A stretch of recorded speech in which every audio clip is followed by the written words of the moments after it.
Desde que o Genshin teve o seu lançamento lá em 2020, muitos mistérios seguem sendo muito discutidos pela comunidade. Quem é o Primordial? O que realmente aconteceu em Khaenri'ah? Você já sonhou com esse homem?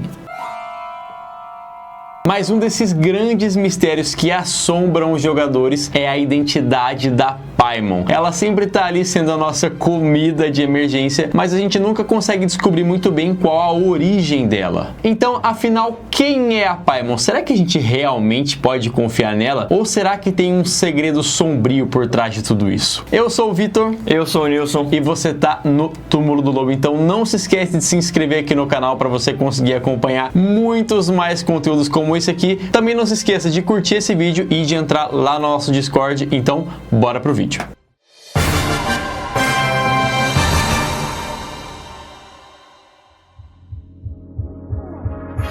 Por acaso você tá no seu quarto jogando sozinho? É claro que você tá. Mas e se eu te dissesse que você pode fazer novas cupinchas e mudar sua cara de pudim? O Túmulo do Lobo tá de Discord novo. É isso mesmo. Tá esperando o quê pra fazer parte da nossa comunidade? É só clicar no link da descrição. Assim que você entrar, já vai ser direcionado. E agora pode fazer parte de vídeos do canal, sorteios e muito mais.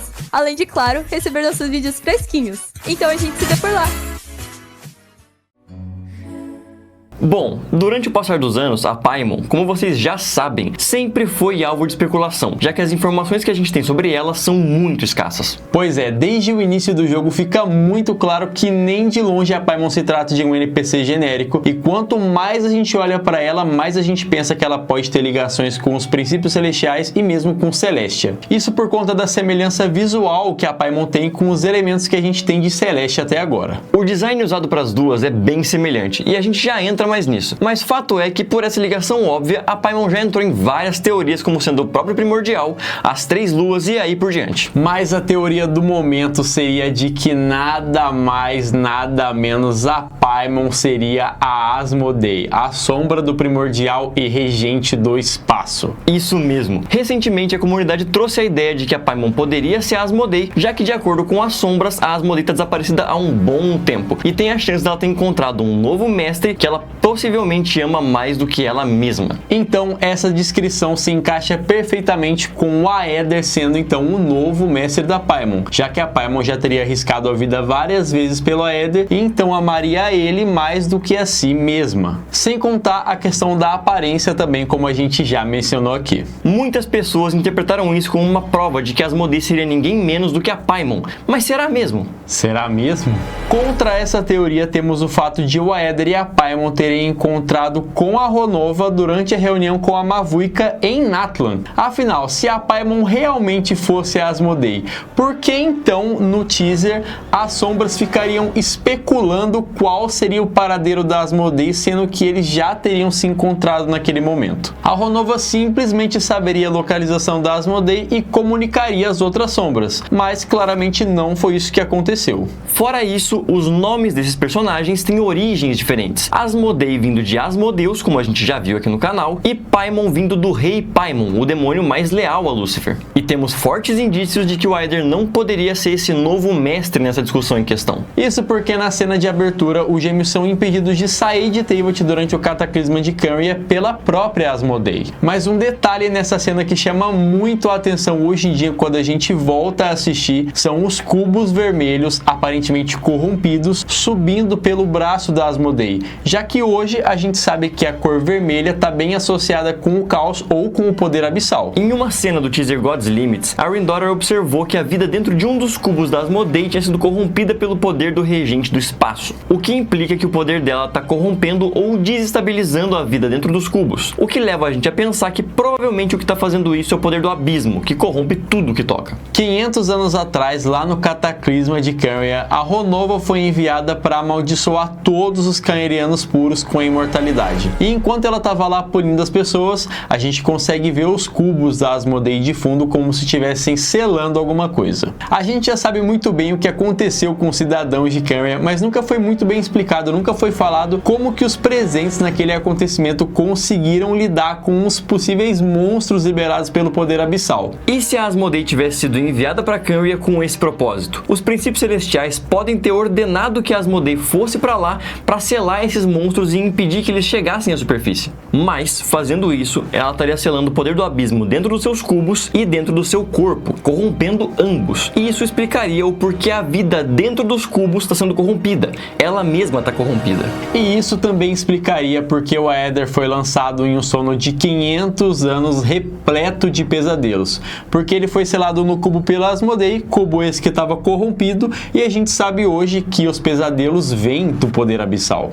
Levando isso em consideração, o novo mestre da Asmodei muito provavelmente é o próprio Abismo. E é isso que a Ronova quer dizer quando ela afirma que a Asmodei pode amar mais o próprio mestre do que ela mesma, porque ela estaria servindo o Abismo ao custo da própria vida, e isso explicaria o porquê ela está morrendo. E isso também se encaixa no que a Staroth diz sobre a Asmodei, sobre ela ter mudado de lado. E isso faz muito mais sentido com o Abismo do que com o Aether ser o novo mestre, afinal o maior inimigo de Celestia sempre foi o Abismo. A questão que fica é, será que a Asmodei decidiu servir o Abismo por decisão própria? Ou será que servir o Abismo era a única maneira de quebrar essas correntes impostas pelos princípios celestiais? E será que, sendo este o caso, o poder abissal vai ser suficiente para proteger a Asmodei quando o primordial acordar? Veremos. Certo, mas se a Paimon não é a Asmodei, então o que ela é? Existem fortes indícios de que a Paimon esteja ligada às luas, ao Auxilis e à Celestia. E voltando lá para o teaser God's Limits, a gente consegue então ver a aparência das sombras. E curiosamente, a Paimon compartilha uma característica com cada uma delas. Ela tem uma auréola, assim como a Istaroth, cabelo parecido com o da Naberius, as estrelas, assim como a Asmodei, e já foi mostrada com asas, assim como a Ronova. E além disso, a Paimon tem um símbolo na roupa dela que se chama triqueta, assim como as outras sombras também tem, só que a da Paimon é invertida, bem como alguns formatos que também estão presentes na roupa dela que se parecem muito com os formatos presentes nos pregos celestiais. E mais suspeitas ainda são as ligações que a Paimon tem com o próprio Primordial. O Primordial derrotou os dragões soberanos e assumiu o controle de Teyvat, assim como das 3 luas, e lá na capa da Paimon a gente vê ela cercada por 3 luas e por estrelas. Coincidência? Coincidência? Acho que não! E outra ligação é com o destino. O Primordial teria criado o sistema de destino através da Irminsul, controlando as linhas lei. E sendo o criador de tudo isso, obviamente ele estaria acima de tudo isso, podendo controlar o destino como um todo e o próprio destino. Já a Paimon, mesmo tendo ligação com a Irminsul e com as mudanças que acontecem nela, não pode ter o seu destino lido e nem mesmo alterado. E isso pode ser por conta das constelações que ela cria. Outro ponto é que os dois já foram representados com asas e uma coroa. Além de que no beta fechado do Genshin, a Paimon tinha até um cajadão celestial. E lá em Natlan fica bem claro que tanto o Aether quanto a Paimon são imunes à corrupção abissal. Mas o mais interessante nesse diálogo da missão é que quando todo mundo entende que o Aether é imune, todo mundo fala, cara, que legal, como é que você faz isso? Mas quando a Paimon diz que ela também é imune, ninguém dá a mínima. E a gente tem também um encontro com uma Melusine lá em Fontaine. E a gente sabe que as Melusines têm essa habilidade de ver a verdadeira essência ou natureza oculta das coisas. Mas essa Melusine que a gente encontra em particular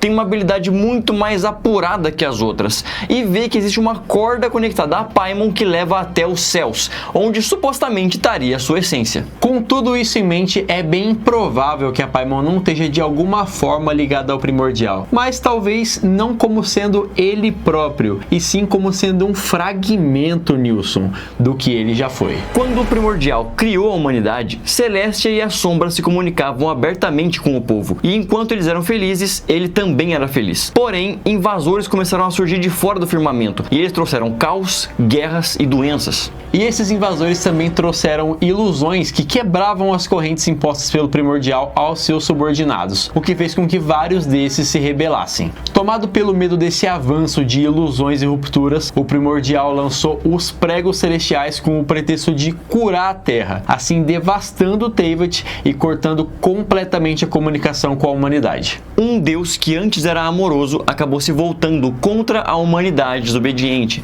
e desde então só intervém quando necessário para sua sobrevivência. Tendo tudo isso como base, a Paimon poderia ser uma manifestação de um lado amoroso reprimido do Primordial. Algo semelhante aconteceu lá na missão da Skirk, onde a gente encontra uma criatura estranha que se parece com o Seele e que leva o Aether para o seu mundo interior que está corrompido devido às emoções reprimidas da Skirk. Essas emoções reprimidas tomaram forma física e no final de tudo se fundiram de volta com a Skirk, o que fez com que ela conseguisse recuperar o seu mundo interior. Se a gente aplicar essa mesma lógica, a Paimon poderia ser a materialização do amor reprimido do Primordial, que se desprendeu dele após ser ferido no Cataclisma, que teria encontrado o Aether, guiado ele por Teyvat e que no futuro talvez precise convencer o Primordial a se fundir com ela novamente, assim recuperando seu amor e cuidado pela humanidade.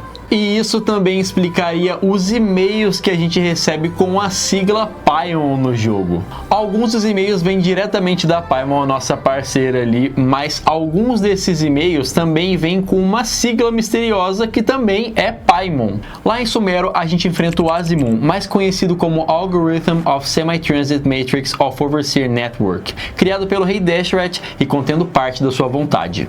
E tendo isso em conta, a sigla Paimon poderia significar Primordial Algorithm of Transit Matrix of Overseer Network, o que faria sentido com o fato de talvez a Paimon ser uma parte do Primordial funcionando como um título. Mas pessoal, obviamente nada disso aqui ainda é confirmado, nada disso aqui entrou de fato na lore do jogo, tudo isso são especulações, mas a gente quer saber o que é que você acha disso tudo. Você acha que a Paimon pode ser realmente uma parte do Primordial ou você acha que ela é alguma das luas ou alguma outra coisa dessas? Conta aqui pra gente nos comentários. Não se esquece de se inscrever aqui no canal, não se esquece de deixar o gostei nesse vídeo e de entrar lá no nosso Discord. Essa semana teve sorteio, já ganharam o sorteio, já ganharam o Discord Nitro e você não tava nem lá. Então não perca, porque tem vários outros sorteios e por lá você recebe os nossos vídeos fresquinhos. Então a gente vai ficando por aqui e valeu!